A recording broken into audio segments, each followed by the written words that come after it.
Well, part 4, I wish I could have the canoe that Denny also built for me here to show you, but I don't. But I do have this photograph, and this is the boat he built called Loon. It's handmade, and I helped him do it like a sous chef helps a chef. And he made it like a beautiful leather glove that fits perfectly on your hand. I used it for more than 20 years, and I've been very happy to not have to just throw it away, but it's going to a museum in Salem, Massachusetts called the PBS Museum, and it's going to their small craft collection.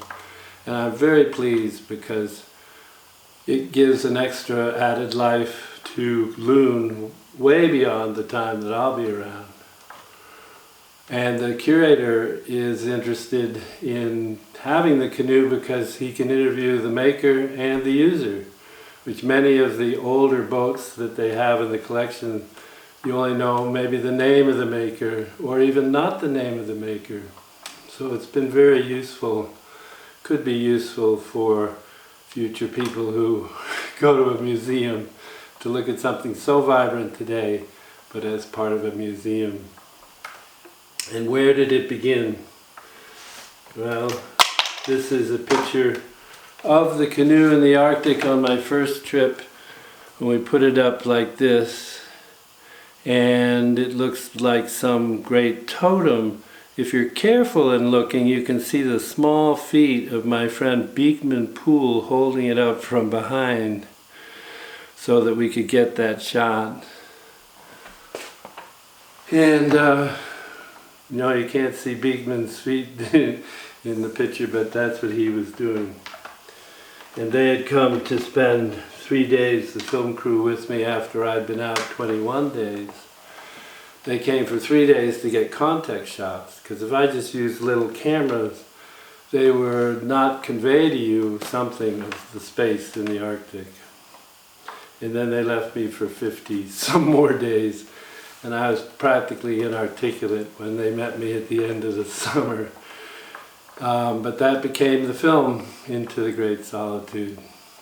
And I was really annoyed at the filmmaker initially because Chris Knight put a pelican case on the floor of his studio and said, "Could you take that? Could you carry it?" And yeah, there was nothing in it. By the time I left, I had 2 pelican cases and 50 pounds of gear that I knew wasn't going to help save my life. And yet, after the film was made and it was picked up by PBS and I was asked to do another film, I realized how valuable carrying those 2 pelican cases that weighed 50 pounds were to my life. So sometimes you don't know. It's an interesting thing. And even years before that, I had to start somewhere, and I started on the East Main River with 5 other guys, and we were going down the East Main from Lake Mistassini all the way to the ocean, to the James Bay. There's the Hudson's Bay with the Hudson part and then the James Bay below it. And we were given film by the National Geographic, and they hoped to get an article of a canoe trip in the Canadian North.